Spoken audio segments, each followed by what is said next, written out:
Hi, everyone. Welcome to Comedicine. I'm your host, Dr. Sarah Boston, and we have a wonderful episode today with Walter Brown, aka Skinni Go Live.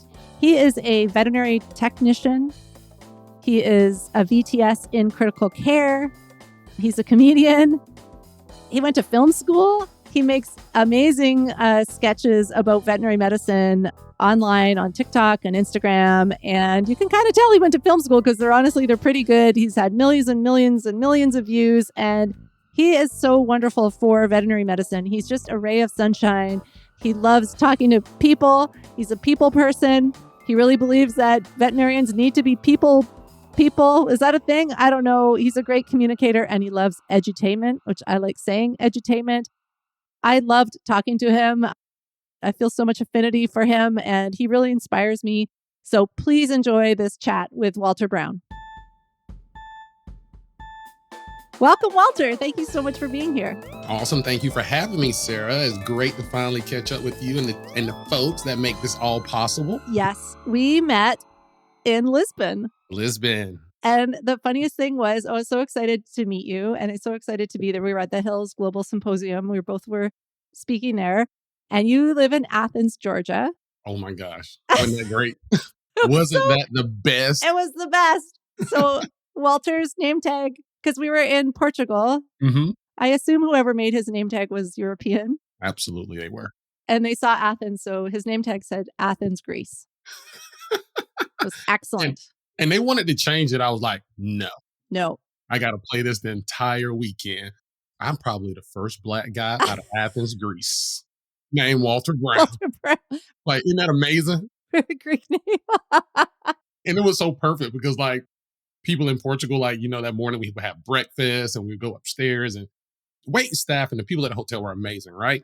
And they would, like, look at the name tag just to kind of be friendly. And it was always that look of, hey, Walter. And then it's like, I say something and it's like Southern United States. They're like, what is happening? And I'm like, yeah, buddy, I got another one. Yeah. See, comedy, sometimes you can't make up things that are that funny. I tell people all the time, you can't make up this stuff that we see in vet med and the things that we talk about. You can't make it up. Yeah, you couldn't make it up. This is true stuff. Yeah. I want to get into all of this. You're such an interesting person. Let's do it.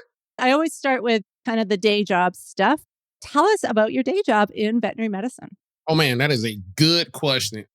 People really don't think I have a job, Sarah. They like, this guy posts on social media all the time. He can't have a job. And I really have to tell people, like, I do have a real full-time job. I'm sure at the conference, it was funny. People ask me all the time, like, why do you have two phones? I was like, I have a job. Oh. I have a job. During the daytime or normal life, full-time life, I am a veterinary technician liaison for United Veterinary Care. And people like, so what is that? And I ask the same question when they hired me, what is a liaison? What I actually do is help build these relationships between our veterinary hospitals that we have at United Veterinary Care and the veterinary technology program in an effort to kind of create a pipeline of externship opportunities for those students. So again, making sure we have a facility so they can actually get these clinical hands-on skills, make sure we have mentorship opportunities for educational resources. So a lot of different things. So a lot of it is really a dream job of having to go in, interact with a lot of the veterinary technician students who are moving forward. And then a lot of the technician program directors are actually veterinary technicians, right? And they follow me on social media. So it's like a great aura where I can get in. I got some supporters and fans that help fuel, and then they are actually fueling the newer generation. So it's just a great thing to like build those relationships. So I'm usually traveling about 50% of the time, but of course, traveling is tiring, but it is an absolute amazing experience. And just kind of being a voice for those future veterinary technicians and seeing some of your people that support you over the time. Yeah, that's something I kind of learned about you is you're very... social butterfly. You are a social butterfly? No, you're like an advocate for veterinary technicians. And also, I don't know if you want to talk a bit about that, but veterinary, because this is something I also believe in really strongly is like, again, this may not sound the best way to say it, but using your veterinary technicians. They're trained. They are. I like to tell people they're like a nurse. They've gone to school. They have a lot of skills, and some of them are skills that veterinarians actually don't have. Absolutely. I know that's something you're kind of passionate about. I'm just an advocate for being a good person. That's my biggest thing, like being a good person and being good people, right? And having a good time. And throughout life, there are things that you have to take the proper steps to get towards, right? And these are the things that I advocate for. but I try not to like weigh heavy in on them. I've never been like a political type of person. I just, it takes the fun out of things unless we can make like comedy out of it. That's when it gets fun. So I like to have fun, but I do advocate for the profession as far as moving forward. And I like to tell people, because people really get caught up in a lot of the laws and credentialings and X, Y, and Z, and it's different all over the place. And it can get really sticky. It can get really muddy. And I find myself in those situations where it gets really sticky and really muddy. And I'm like, Walter, this is not you. Like, you started with comedy. You're supposed to be having fun, not actually playing, the political realm. But I understand. I am an advocate for getting your license and moving forward and being the best individual in all the resources and education you can get. And I think the reason for that, and I tell people this story, I might be jumping ahead because you may ask this question later, but I had a situation that made me be an advocate for moving forward. I was an on the job trained technician. My backstory, what I tell a lot of people is like, I dropped out of vet tech school. I failed vet tech school first, then I dropped out, and then I went back and I went all the way as far as getting my VTS in emergency and critical care, which is like the higher level you can get as far as a credentialing technician. And I tell people the thing that happened was I was on the job trained. I knew how to do all the skill sets. Like, I knew I was the man. Like, people, Walter, can you get this? Like, sure, got it. And when I dropped out of my program, there was a young lady who was in my program who continued in the program. And then she actually had to do her externship, and she did it at our clinic where I was working at, right? So she was in my class. And I never forget the day she put like just some blood in a EDTA tube, put it in the CBC machine, which we all know it's not a big skill set to put a blood in tube and hit a button, right? She put it in, came out, and she was like, hey, this dog has a left shift with a regenerative anemia. I was like, what? And she's like, yeah, he got a left shift. So the vet comes over. He was like, oh, nice, good job. Blew me out of the water that like she could just read this blood work, right? And tell me what was going on.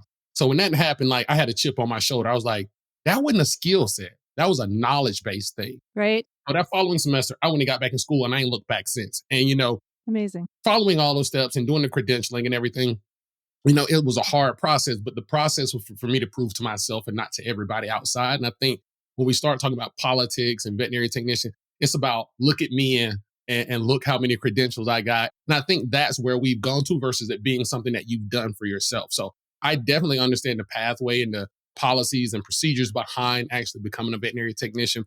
As far as being a good person, and again, I advocate for just being a good person and just like, whether it's a veterinary technician assistant on the job train, how can I help you get to the next level where you feel confident to move up to the next part? So you an advocate for like just being a good person and liking to have fun is just a whole lot of good times in that day when you can just being a good person and just having fun at the same time. Like, that's it. And I think comedy is what that is all about. And if you can get into that space, it's amazing. Yeah, I love that. Okay, everyone, be a good person. Walter says, be a good person. It's a good motto, good thing to live by. But you can tell it how it is and still be a good person. Yeah, sometimes that's part of being a good person. Okay, before your current day job, which I think you're perfectly suited for that job, helping new technicians as they grow in their careers. But before that, you were at University of Georgia. Yeah, University of Georgia was a great time. I had such again, good time at Georgia. And I think what made it a good time was the actual people, again, being a people person. And it was the revolving door of students that allowed me to stay there for so long. While finishing school at Fort Valley State University, a veterinary technology program, we had the opportunity to do our externship at UGA. And I took that opportunity. And while working there or doing my externship, they actually offered me a job after my externship. They were like, hey, you're a pretty good guy, you people person. And I'm like, great, would love to be in the ICU. I worked there for 11 years, and it was probably the best time of my entire vet med life. While being there, of course, you're like, why am I working here? But then when you leave outside of those doors, you're like, this is actually amazing. Working at Georgia was great. And, I think the revolving door of students is what made it so amazing at Georgia. Oh, that's awesome. I remember just how much respect, I always have respect for veterinary technicians, but the ECC vet techs, when I was doing my internship and residency at University of Guelph, like, they're powerhouses. And I remember as an intern, I'd kind of make my plan, and then I would like look at them and be like, what do you think? Help me before the clinician. Am I missing any? Yeah, no, totally. And they'd be like, so tactful. Oh, yeah. Have you thought of this? I'd be like, great idea. Yeah, let's do that. And I remember as a surgery resident, when those vet techs would call me in the middle of the night, if they called me, I had to just go in because they already did All the things. All the things. Did you make sure the catheter's not plugged? And they're like, yeah, we've done all the things. We've done these things, doc. Get Get here your now. ass in here now. Those are amazing technicians. I was talking with a former student, and he kind of reminded me, he was like, you know what, Walter, I think my best part of you being there was game days. And he reminded me, so at Georgia, especially in the South, football is big, right? Football is a huge thing. So these students not only were at school, vet students, they were like huge football fans. So on Saturday, you probably remember too, Sarah, but you had to do your treatments on your patients if you were in the hospital, like whether it was Monday, Sunday, Saturday, you had to come do your treatments on your patient, maybe twice a day, once a day. And it never failed. Treatments were always at like AM, 12, and maybe 8, right? Or whatever it may be, however the schedule. But game days during the day were always the worst on Saturday, right? Because they are at these tailgates. They are getting hammered from 8 till, and now you got to go do treatments, right? And the clinicians knew, they were like, gotta watch these kids. You just hear mumbling kids coming in. I can smell alcohol in the hallway. And I'm like, oh God. So I literally, right, would stand at the treatment door where I know these kids would be coming in to do their treatment. And I would do breath checks and nope, alcohol. What's your dog's name? And I'll take care of it, right? I usually have a list. I almost was like doing a sobriety test before they would walk into the building. And I'm like, nope, you can't walk a line. What's your dog's name? I'll take care of it, right? So a lot of students remember, like, dude, I remember I was hammered one game. I just text you. I'm like, bro, can you take care of both for me? I can't. And I'm like, I got you. But again, these students actually became amazing veterinarians. But again, it's that supportive part of it, right?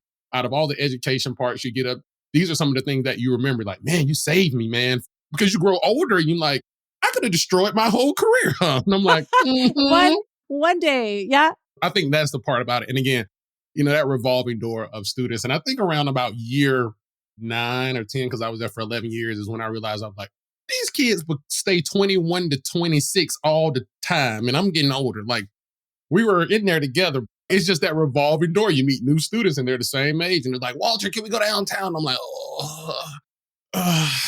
can we go to a day party? I would rather go to a day party.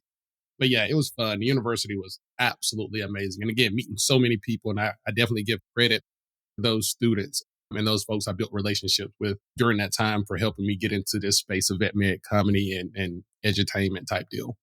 Edutainment. Love it. Love it. Okay, we're going to get into that more. I just want to ask a couple more vet med questions. Of course. Then we'll get into the comedy.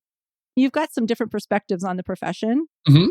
And I'm going to say broader, like all of veterinary medicine. So unless you want to focus on veterinary technician, but what's the biggest challenge in the profession right now? So many things. I think the biggest thing is communication. And I think communication is the biggest thing in the world right now. And I think communication because what we've done is we've advanced our communication in the world, whether it be social media, whether it be, my wife just bought me a pair of like metaverse Ray-Bans that are absolute. I'm like, this is the new deal. Like, you don't even have to I'm like, how can I hear the radio and nobody else can hear it? And I don't even have earbuds in my ear. So communication is advancing. In vet med, we are dragging a ball and chain to move forward with a lot of things. And that's causing a lot of rifts and waves in our industry. So I think communication, because again, we got pet parents who are the folks that we are supposed to be thinking about, right? Your pet parents, whether it be pet parents, food animal, exotic zoo, entertainment, whatever it may be, right? These are the folks that are actually helping pay those bills, right? Those folks that are going to the zoo to see the tiger, those folks that are going to whatever it may be. And I think what we have to do is understand that these are pet owners. This is their property.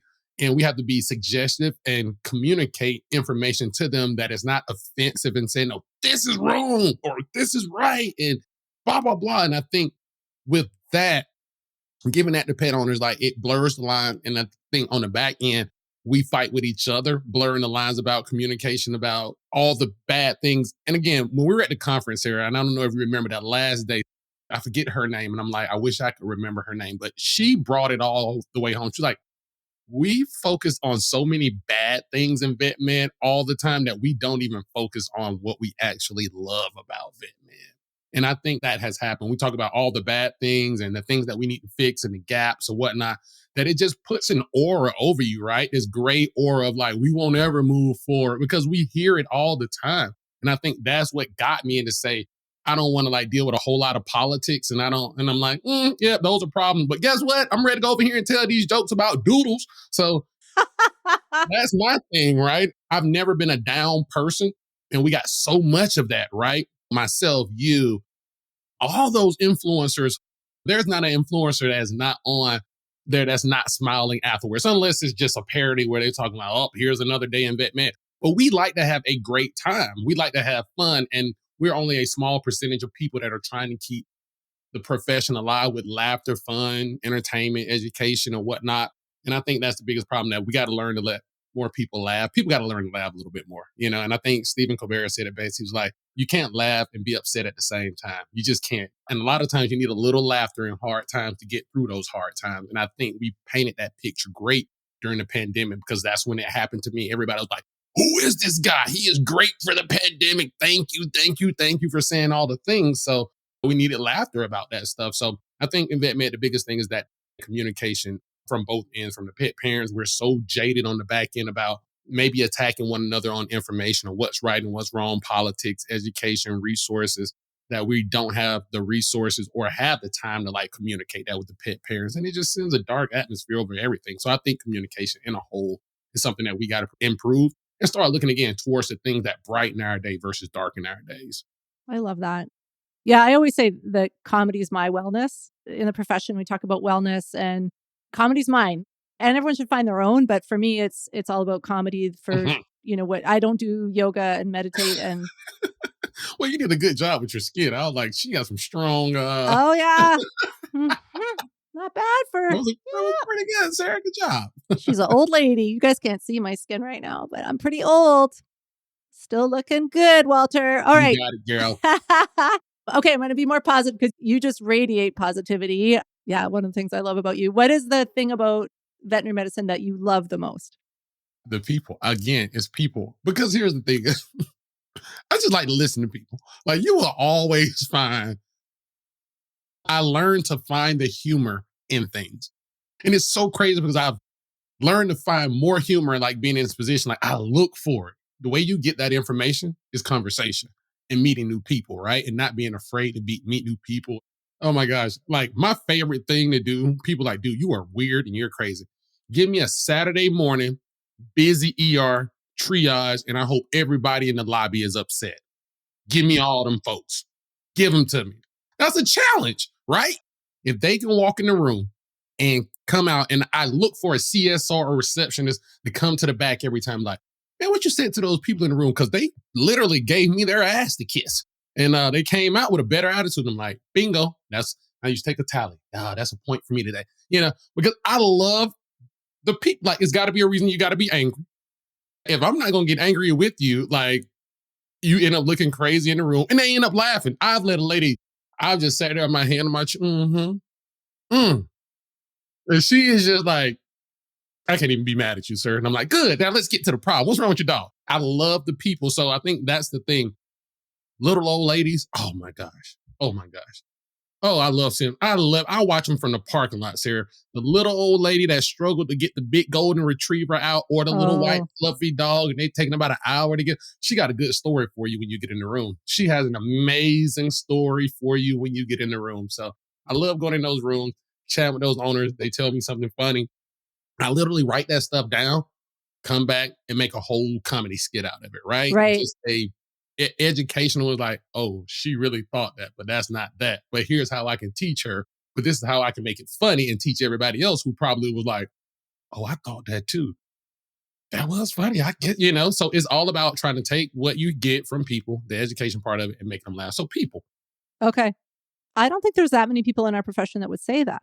In fact, I think most people I would ask that question would say the exact opposite. They would say that the challenge is the people, and not like, oh, I might be one of them, Walter. I want that angry person. I want to go and talk to them. We all are like that. We all are like that though, Sarah. You think about it, right? What's the first thing that they say? What's the overall golden underlying thing? People say, why are you working in vet med? Because I don't like people. Yeah. Right? Yeah, that's a problem. Like, you gotta like people, right? Or your bills ain't gonna, and you wonder when people tell me that, and I'm like, how y'all doing at the clinic? Oh, we are not performing well. I wonder why. Yeah. I wonder why, because you don't like people, huh? those animals belong to people.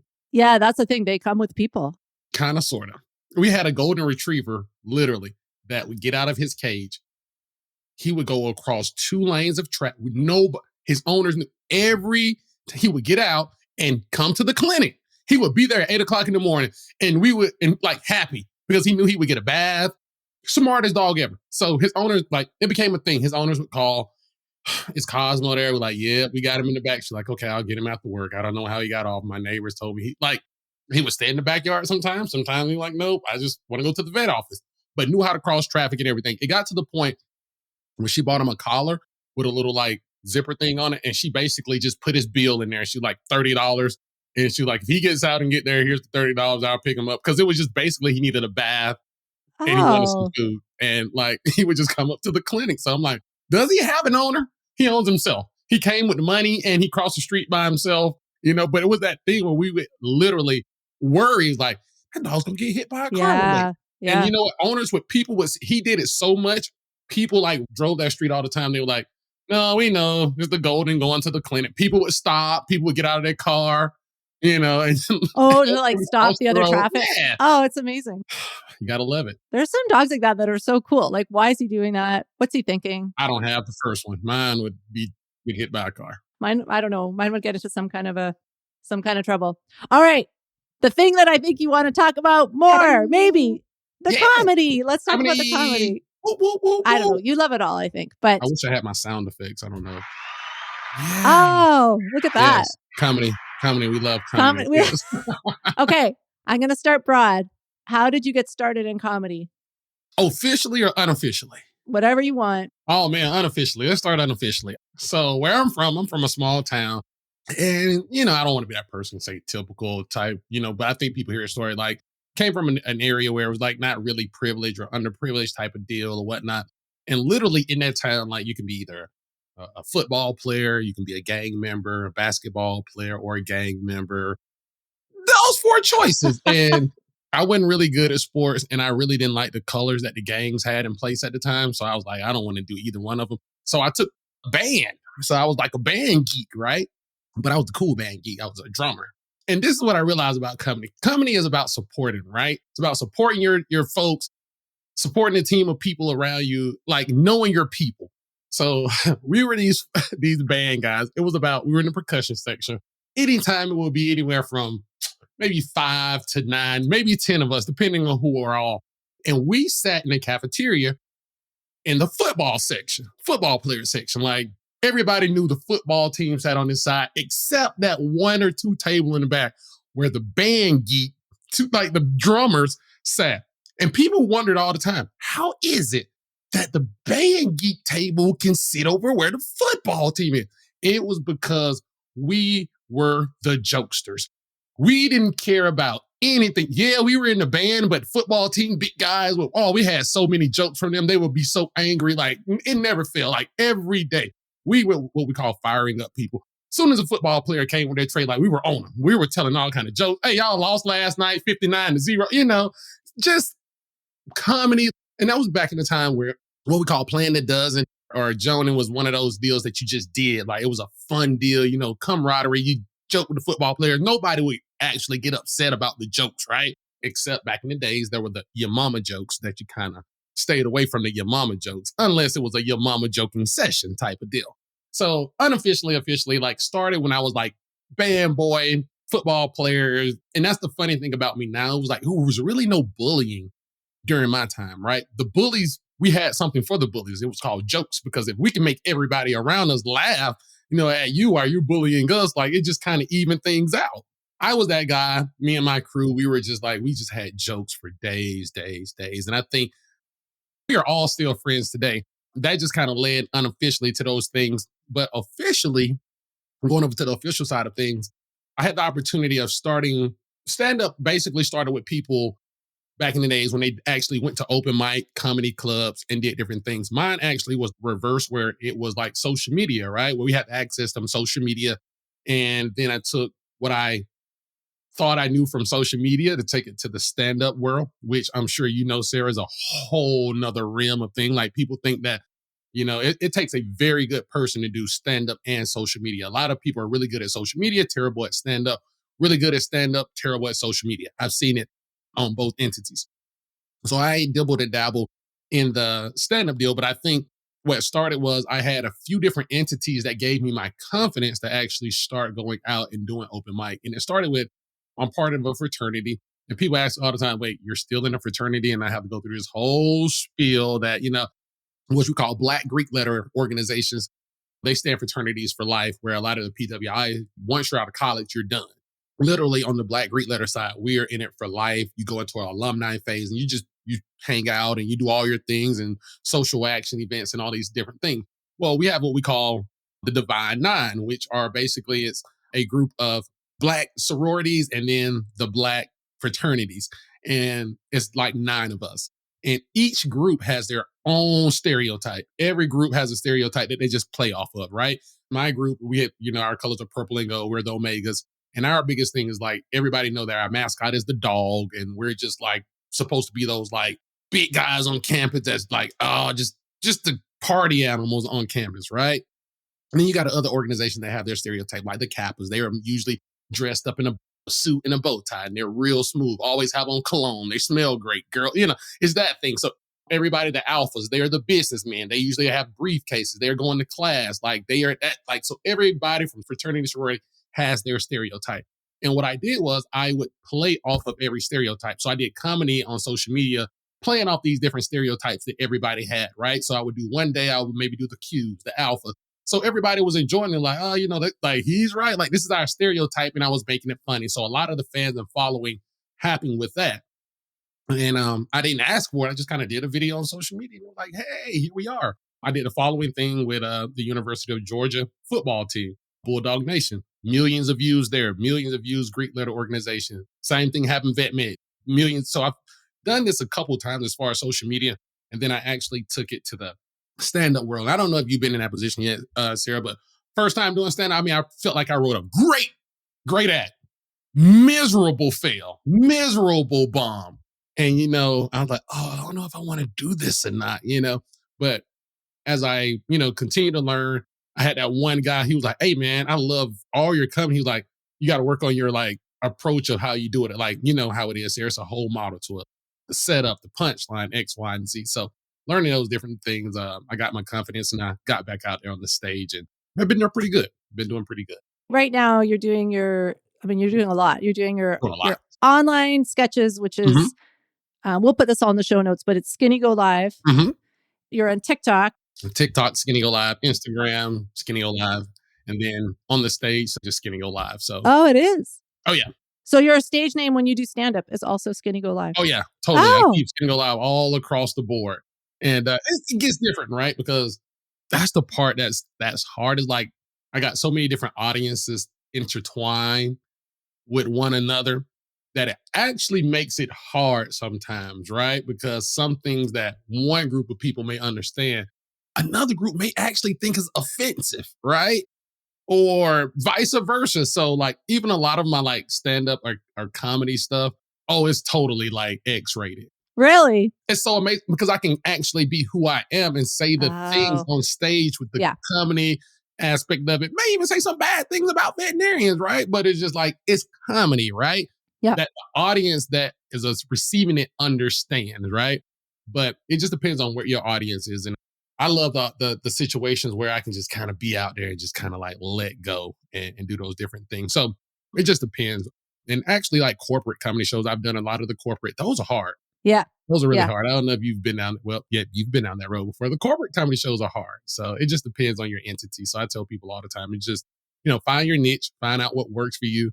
If something is challenging and it is not working for you, like step away from it. But I like challenging things and I like, well, if I fail, I learned something from it. Let me see if I can fix that failure and go back at it again. So I like that aspect of it. Yeah, it all kind of builds on each other. But I know what you mean, that the skill set to be kind of a sketch comedy, social media, I don't know exactly what to call that. And then to get on stage is because it's the energy, right? You're kind of feeling the crowd and working off that energy. Even improv, right? I would love, like, that's the next thing I want to do is like improv, but like, you got to be on your toes. You got to be ready for improv, like to do it really, really well. And that's the thing that I think you and I chatted about is like, if we can get a cool, like, vet med improv team. How good can we get? And you never know. It could be a whole nother thing. And I think I just tell people, it never hurts to try, right? And you have fun with the people you know in the process of it. I think if you did improv, you'd be unstoppable.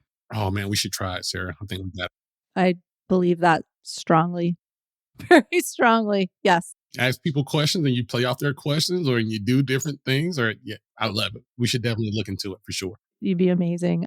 Okay, we're going to jump to 2 of your clips that you have put out. One, we'll talk about them in a second, but one of them is about people bringing baby wild animals to you.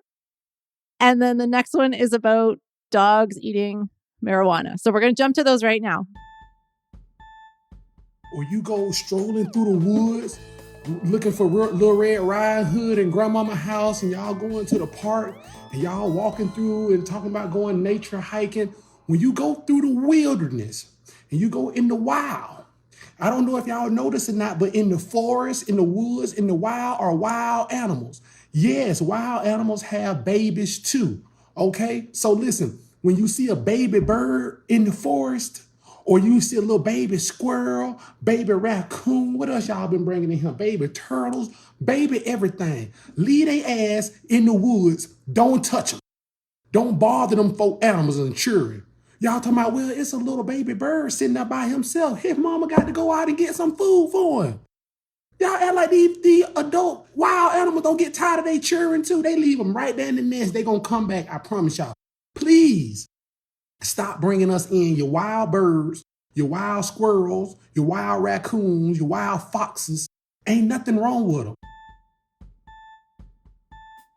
Weed heads, pot heads, reefer chiefers, stoners, Mary, Jane, Bob, Marley, my homeboys. Stop letting your dogs get high on your supply. Listen, us veterinary professionals could give a damn about you smoking weed. But when you puff, pass, don't pass it to your dog. Question. What if it's Snoop Dogg? Shut up. Shut up. And folks, you ain't got to lie when you're high. We can hear it on the phone. Swisher Sweet Animal Emergency Clinic, this is Walter speaking. I was wondering if I could bring my dog in. Something's wrong with him, bro. He's not right, bro. I don't know what it is, bro, but he's not acting right. He's been real weird. Could you be more specific, sir? Yeah, he's right now he's just sitting here staring at me and everything, you know. He's swaying from side to side. I don't know. Wait, hold on. Let me make sure that's not me, dude. Hold on. Okay, I thought it was me, dude. No, it's him. Yeah, he's sitting here staring and swaying from side to side, and every time I go to pet him and everything, he's flinching, and I'm like, dude, you're tripping. And for some reason, he's licking the hell out of his food bowl every now and again. I don't know, man. He's been real weird, man. I think he needs to be seen, dude. He's tripping balls, dude. I don't know. It's weird, man. Is there any chance he could have got into marijuana, sir? No way, bro. We're the outstanding American citizens over here, bro. No, not over here, man. We're totally drug-free, man. I was a dare kid, dude. No, not me. No chance, man. And then you continue to tell the same lie all the way up to the clinic. Can we get a nurse for triage? We got a dog in the lobby tripping balls. But what they actually meant to say is, nurse for triage and get ready for the lies. We got a pot dog here. But no, it's not the obvious clinical signs that gives it away that your dog is high. But maybe it's the fact that you rolled up to the clinic, bumping the Afro Man, wearing the Willie Nelson tie-dye t-shirt with the matching headband, wearing a pair of shades at 10 o'clock at night. And then when I ask your dog's name, you tell me, oh, his name is Zigzag, bro, you know.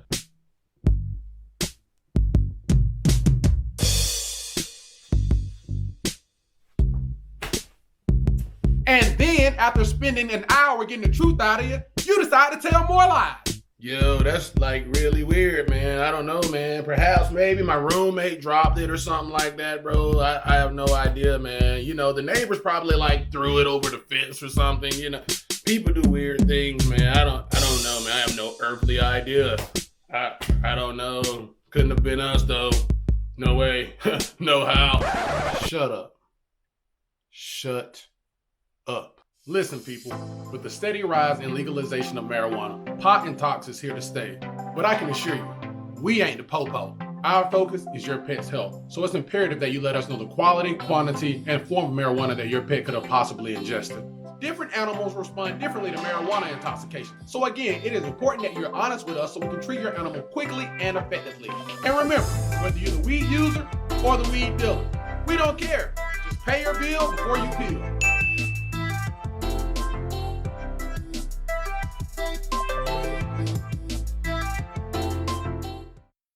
Okay, let's talk about people bringing baby animals to you. Oh gosh, I like to call those people Little Red Riding Hood because it never fails. The story is always the same. And I'm like, why did you bring this in? Well, I was just walking through the forest and I'm like, wait, going to grandmama's house? I'm like, why? Like, and they're like, well, we were just taking a hike and we saw a little baby bird. And I'm like, and? Well, we felt like he was alone. And I'm like, why did you feel like he was alone? Well, we didn't see his parents around. I was like, Mm-hmm. Or like, worms don't come to the birds. They have to go get it and bring it back. Oh. And it's just amazing. Like, and then some of the animals that they bring in, I'm like, how did you even catch this? Like, how did you even do this? The best one, I can't make this up, Sarah. I was like, oh my gosh. Lady comes in. We found this deer. He was injured. We needed to bring him in. And I'm like, okay. And I'm thinking like hit by a car, maybe broken leg. And I'm like, oh, it's one of these deals. Sarah, this was a full adultish deer that they found after we got the store. They had pinned it down, got some ties out of the car. When we got this thing out of the car, his legs were tied like they had been bull riding and roped this thing. And this thing was like in a Volkswagen Beetle. I can't make this up. I was like, how did y'all even get this in the back of this car? When they let the thing out, Sarah, so we're like, we come out from the emergency, we're trying to get this deer that's like, nah! And I'm like, oh, nothing is wrong with this thing. So we get the things that they like took all put together. Soon as we let this thing free, he takes off. Yeah. Gone. Bye. How did y'all catch this? Because clearly, and they were all scraped. Like, it was a fight. And I'm like, if this thing was fighting to get away from y'all, maybe you should have just let it go. People, they don't understand. Turtles. That's even the better one. Found a turtle. Where? He was walking. Just by the pond in his natural environment. Can't make this stuff up. And then it's like, none of these animals are ever hurt. And I think so. It was just that day. It was literally Labor Day, Memorial Day, one of those days where it was a great day to be out and nature had done all its babies, right? And babies were everywhere, literally back to back. So I could just remember going upstairs. Somebody like, Walter, you run some blood work. I'm like, yes, anything to get away from these people and these animals they keep bringing in this building. That ain't nothing wrong with them. So I can just remember sitting my phone up and I'm like, just went on a rant. Okay, I got that out. Posted it to Facebook, right? When I posted it to Facebook, didn't even think about it.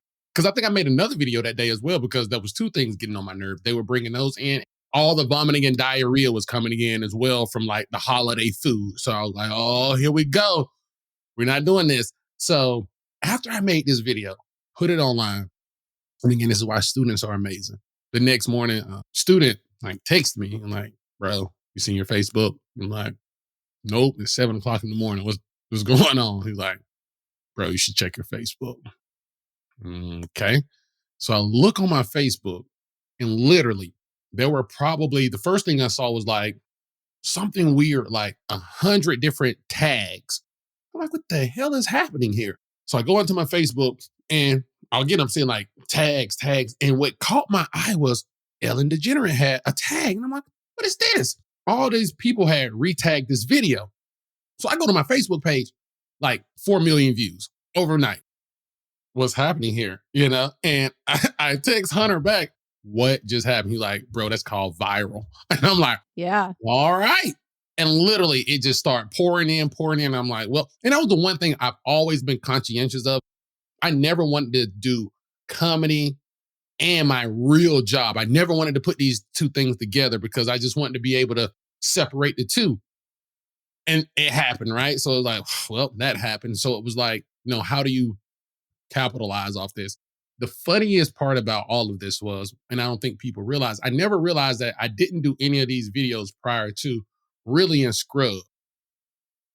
So that's when Oh, the people in vet med, like we just talked about, like the communication, that's when that crew came.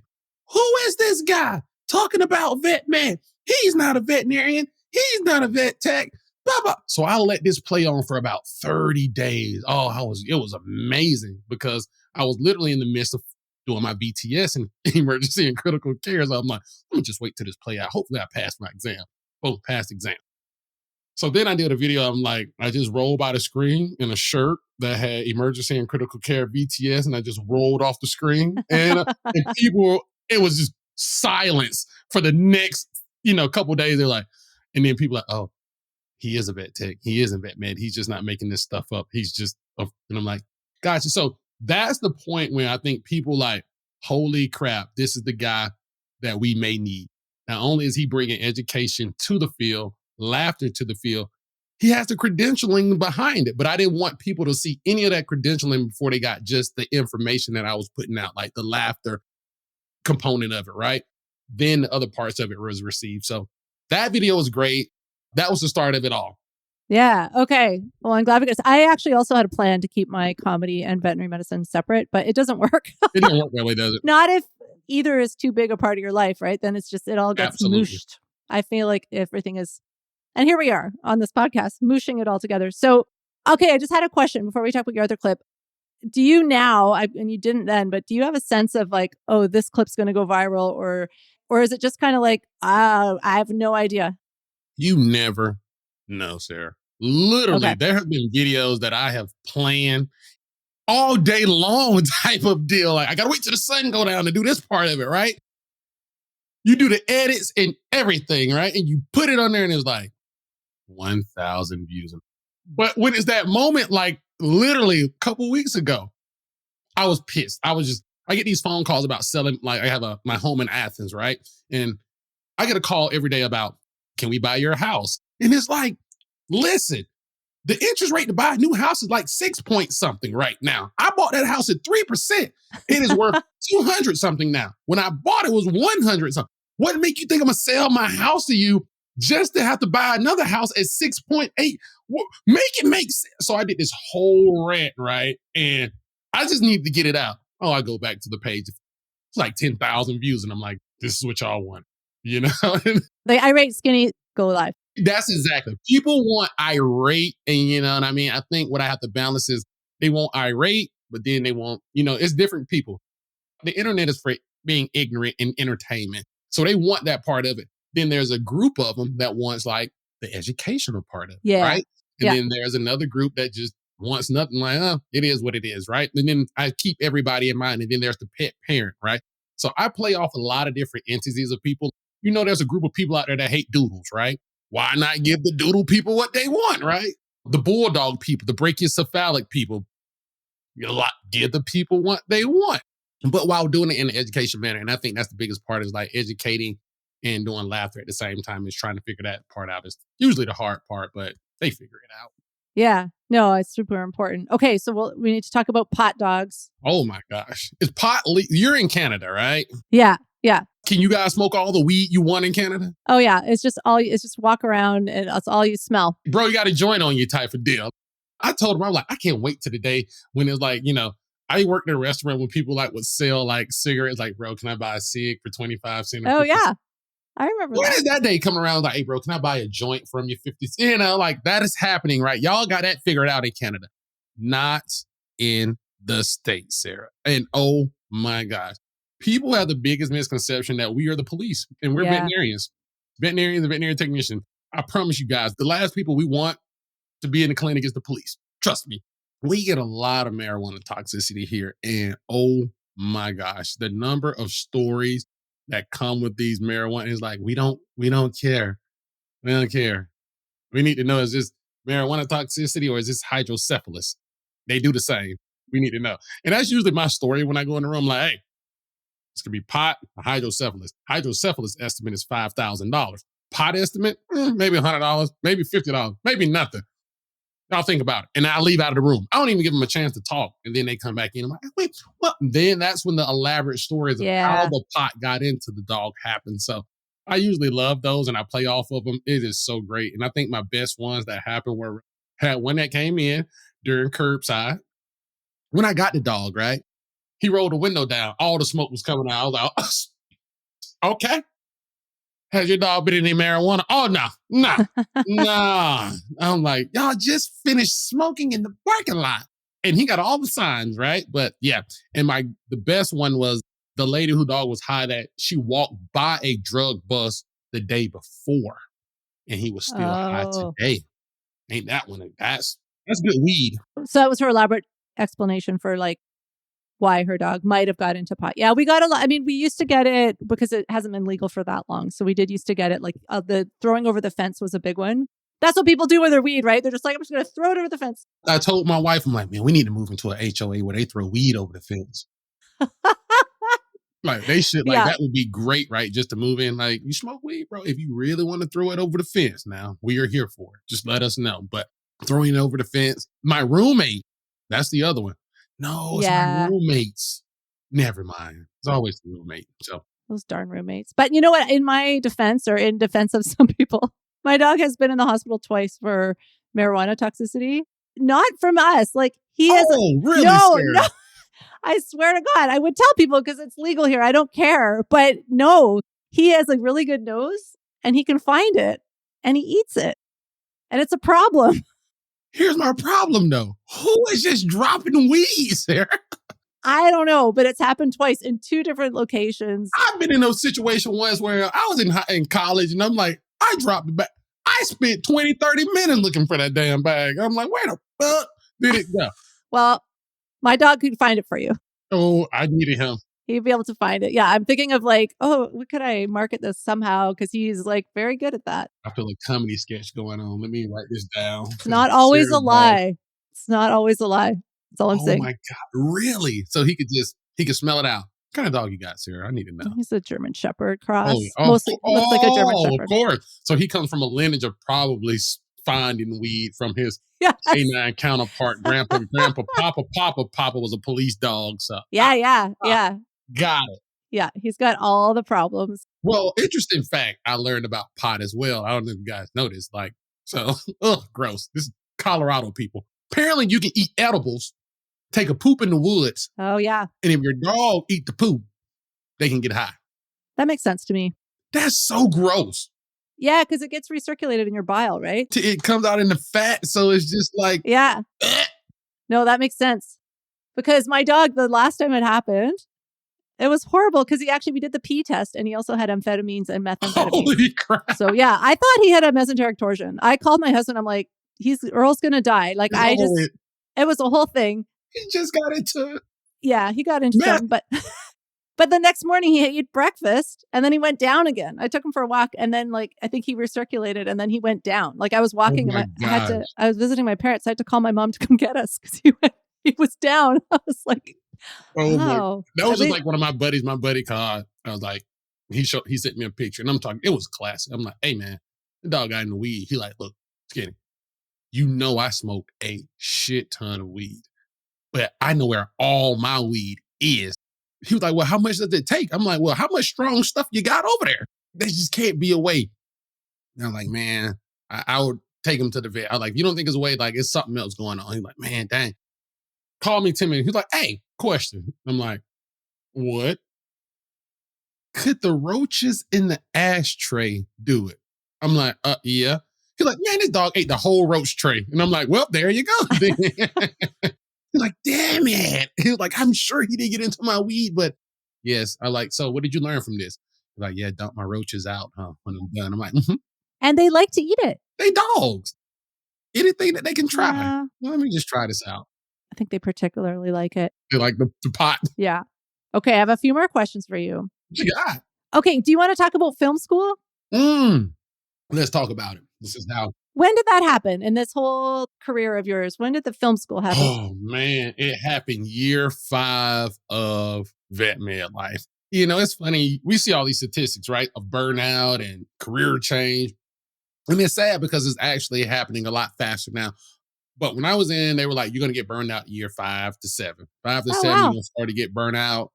And you need to think about, what you want to do afterwards or how you're going to move. Now it's actually 3 to 5, and I'm scared it's getting a little faster. Yeah. So year 5, I'm at the university, and it's just like, it's the same thing over and over every day. And I'm like, this ain't it. And the raises were like in a state job, right?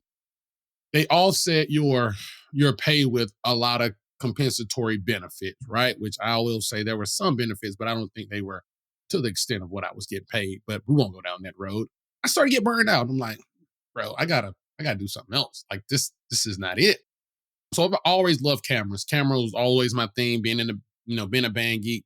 I actually went to Morris Brown, my first hurrah of college, where I had a band scholarship, and Morris Brown is actually the school that actually was the rival band in the movie Drumline.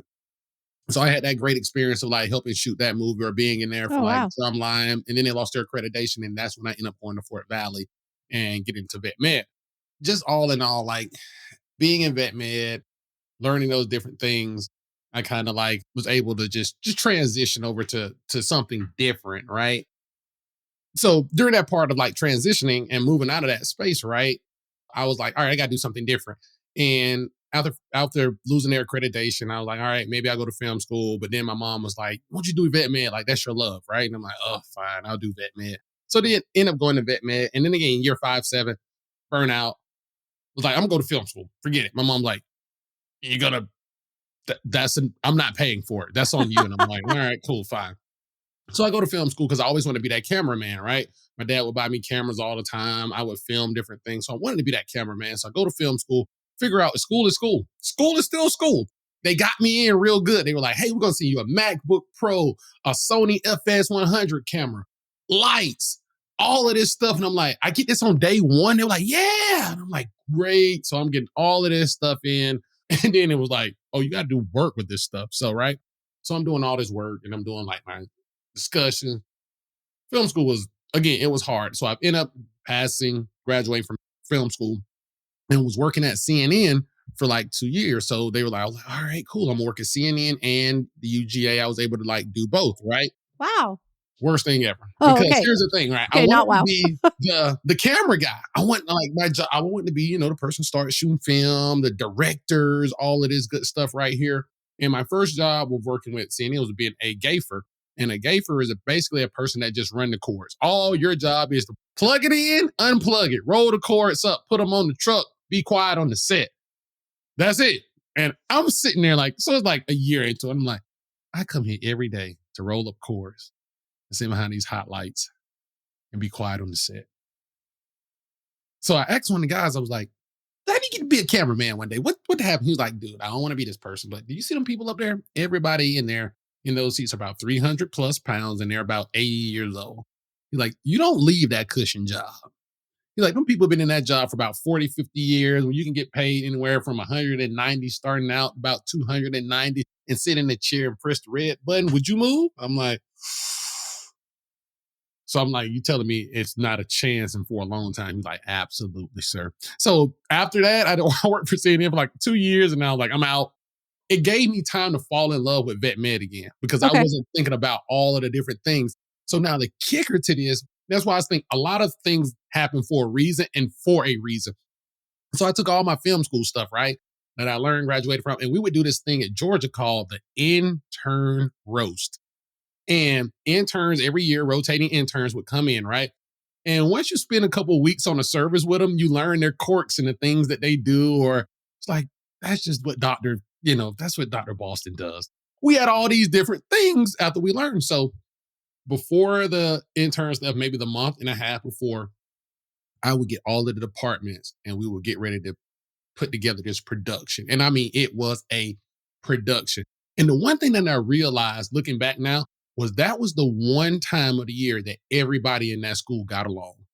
Everybody was a team. I realized that was a team building deal within the entire school because everybody, cardio, internal medicine, everybody had these contributions to the interns, right? So we would put on these elaborate like recorder. I had my film school camera, so I knew a lot of the different things. Production, we would do all this stuff and literally would have grand rounds at the end. And it would just, I remember my last one, I was like, this is And I felt like teary-eyed because I was like, people were coming back, flying in from different places after graduating, like, oh, we got to see this intern Rose. Walter does like, it would be like this atrium just filled when they would play our video. It would be an hour long. It was almost like a movie, but it was great just to see how everybody wanted to see how what their part did fit into it, right? Because when you shoot stuff, you shoot out of order. You don't know how it fits in because we might shoot all the scenes in ICU one day or all the scenes but it may be for different parts. So people wanted to come in and see how it got put together, how they look. It was just a great team building deal. And that was one thing I was like proud of myself saying how I took VetMed, what I love with cameras, put it together and actually do some good that actually help the team actually be great folks. We had fun. We laughed. That was the biggest part of it. I think that I got out of film school the most besides the bill. But, being able to like bring that to VetMed. And to this day, that's how it is. Like, so with my TikToks and Instagram, people ask me all the time, like, dude, how do you do it? And I'm like, I went to film school. I'm Yeah, sorry. you can see that. I mean, I think it helps, but it is cool. Like, I think every vet school has some kind of year-end show. Yeah. Well, you would think, Sarah, you would think that they did. They need to do it more, but a lot of people don't. And it's sad. It's like, y'all should get together and like do something fun before the end of the year is out.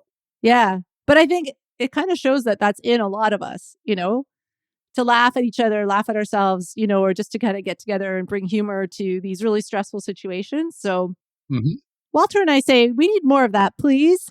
Yeah, a lot more of it. Just sprinkle it in. Just sprinkle it in.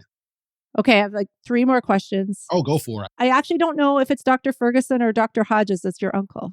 Hodge, excuse me. Okay, so the critter fixers, if people don't know, I was kind of amazed when you told me that one of the critter fixers was your uncle because I met them through Hills. Mm-hmm.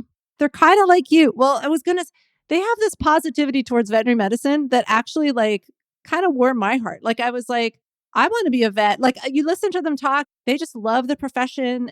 It feels real.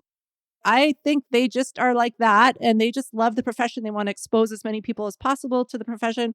Do you think that rubbed off on you? Are you just like that? Because you have that positivity. Man, I again, if you would ask me this 20 years ago, I'm like, absolutely not. All of this is me. I don't know, because it's family, right?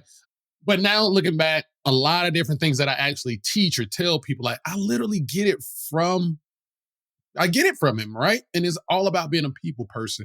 And he gets it from his dad, which he didn't know his biological dad. Dr. Abe, before he passed, basically raised him as a son. And Dr. Abe was this little Asian Chinese guy. Like if you go to his page and like he'll like, love your dad, miss you, as this little Asian guy. And he actually was my teacher in biology as well at Fort Mac. So it was just this whole Oh wow. Just amazing. He's marine biology. And he gets that from his dad too, because again, his dad or Dr. Abe raised koi fish. So he got started really young with koi fish. So that was where his love for marine biology came from. He's always had a hustle. Like he's always had a hustle. He's always taught me to have a hustle. But he was like, your hustle actually comes from the people you interact with, right? I learned a lot of that being in the clinic. 2 occasions that I can just remember, I was just like, this man, that's how we do it. I can remember telling him, I don't want you to work on any of my animals, but I trust you with people, like all the time. Like, it's just crazy. He had this deal where the shelter wanted to bring all these animals in, spay and neuter. There's a lot of shelters like do bargains, right? With spay, neuter, or whatever. And he was like, I tell y'all what, I give y'all the deal, whatever y'all like, name the price, I'll do spay and neuter, but I need to get first pick of the puppies that come in. I'm like, why? He had a special ward where he kept puppies because he would take them home. It got to a point where he was like, he couldn't take home any more puppies. So he was like, I'm just going to have them at the clinic. You know what I mean? But I want to find homes for them. What he did was he would get these puppies that he loved, socialize them, do all these things. And when someone else's dog transitioned, he was just like, hey, we got the puppy ward. I'm not telling you need one of these puppies, but puppies make people happy. So people would go in there and play with the puppies. Like you can get them all out, play with them. Never fail. Is this one up for adoption? I was like, this guy. And that was his deal. He's like, it's always a bargain for a bargain. A lot of the things that I learned from him, it makes sense. Drug reps, he would tell drug reps, all right, hey, if you ain't feeding my staff, I ain't talking to you. So drug reps came in every time, did lunch and learns, right? And he did this whole deal where we had a client appreciation one day, and he gave away so much hard guard, so much he gave away so much stuff, had bouncy houses out there. I'm like, how can you afford to give this stuff away? He's like, when them reps come in and I tell them to feed y'all, and then they come up with this like buy one, get this many free.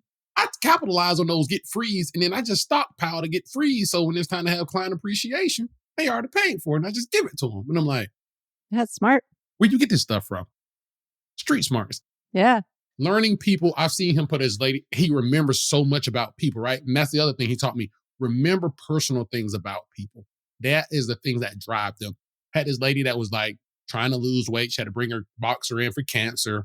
It was about that time. She was just hysterical. Like she was just, and he comes in. I'm like, did he just say what I think he said? And I'm like, this is not going to go well. And he was just like, he had the whole conversation about the euthanasia. He's like, by the way, I just want to let you know, you're looking great. I can tell the work, the gym is, Sarah, crying stops, like instantly, dry eye. She is sitting up straight, hands on hip.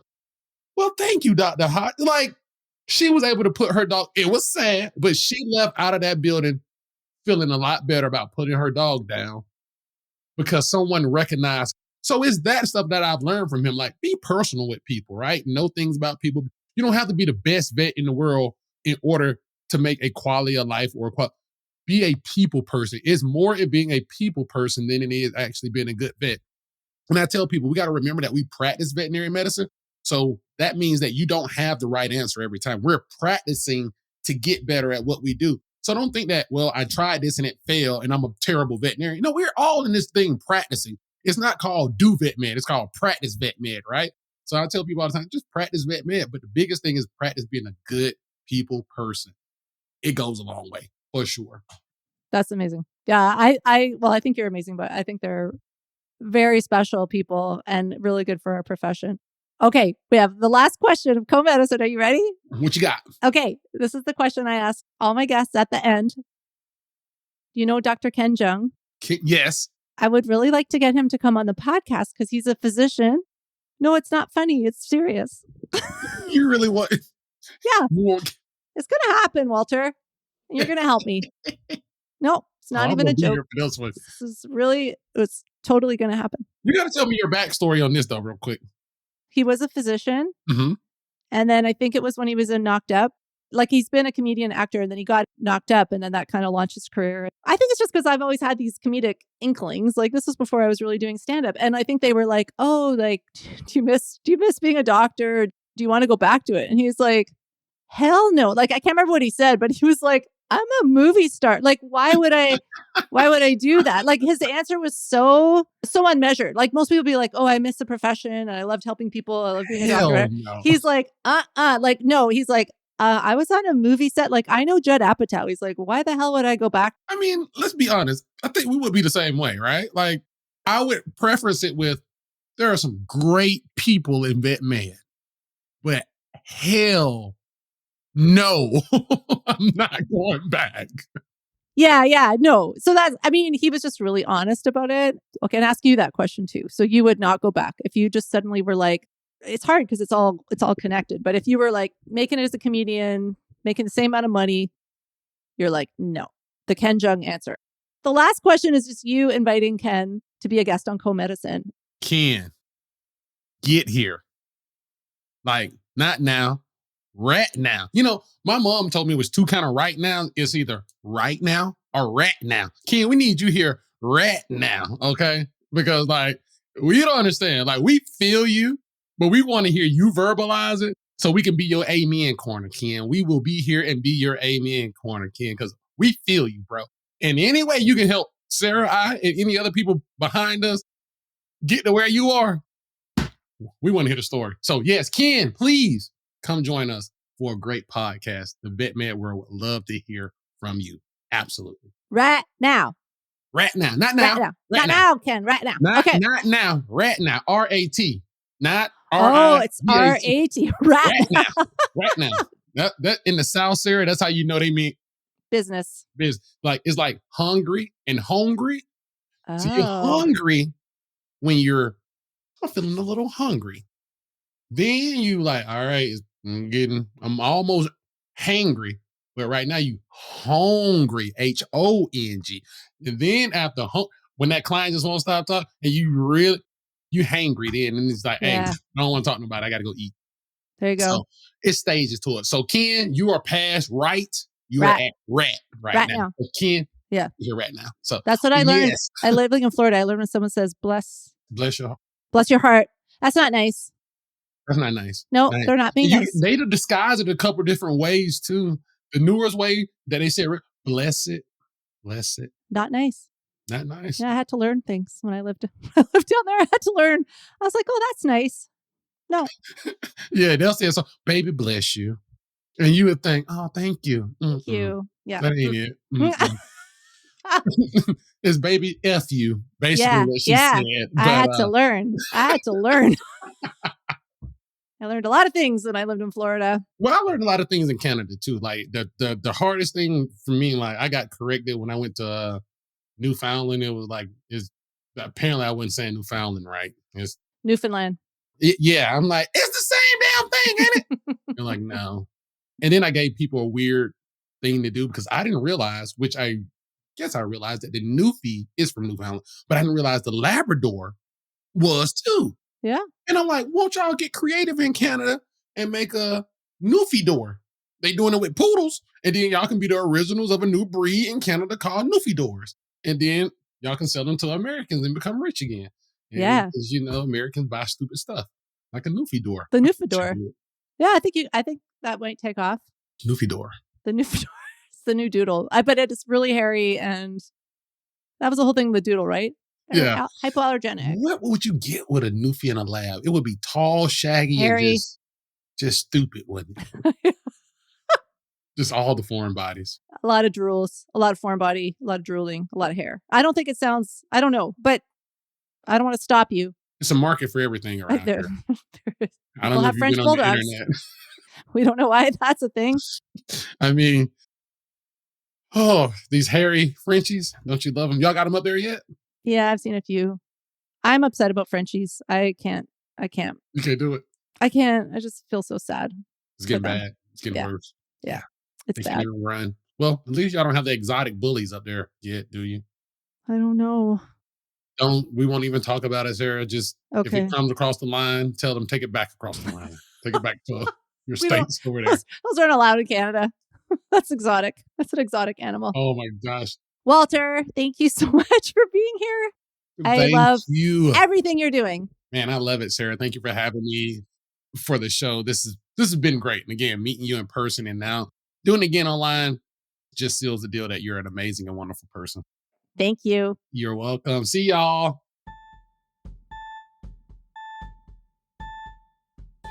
And that wraps up another episode of Comedicine. Thank you so much for joining us. I want to give a shout out to Mark Edwards, who wrote the music for this podcast. He is a very funny comedian, also a musician who writes music that makes me laugh. I don't know. Is that a thing? I don't know. He can do that. Also want to shout out to Heather McPherson of Twisted Spur Media, who's our producer and editor, who makes everything work. I could not do this podcast without her. And I want to thank you for listening and for sticking with us in season 2.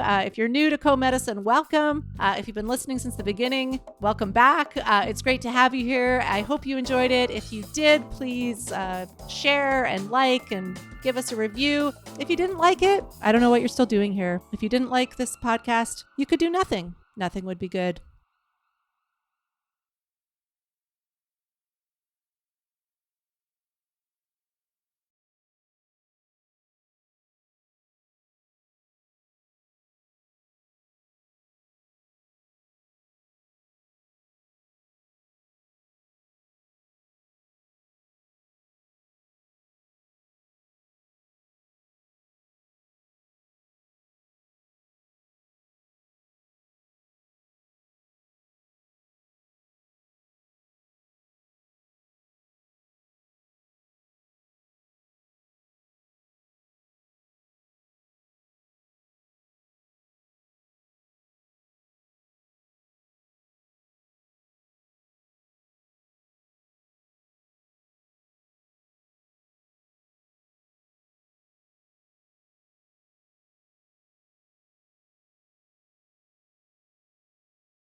And that wraps up another episode of Comedicine. Thank you so much for joining us. I want to give a shout out to Mark Edwards, who wrote the music for this podcast. He is a very funny comedian, also a musician who writes music that makes me laugh. I don't know. Is that a thing? I don't know. He can do that. Also want to shout out to Heather McPherson of Twisted Spur Media, who's our producer and editor, who makes everything work. I could not do this podcast without her. And I want to thank you for listening and for sticking with us in season 2. If you're new to Comedicine, welcome. If you've been listening since the beginning, welcome back. It's great to have you here. I hope you enjoyed it. If you did, please share and like and give us a review. If you didn't like it, I don't know what you're still doing here. If you didn't like this podcast, you could do nothing. Nothing would be good.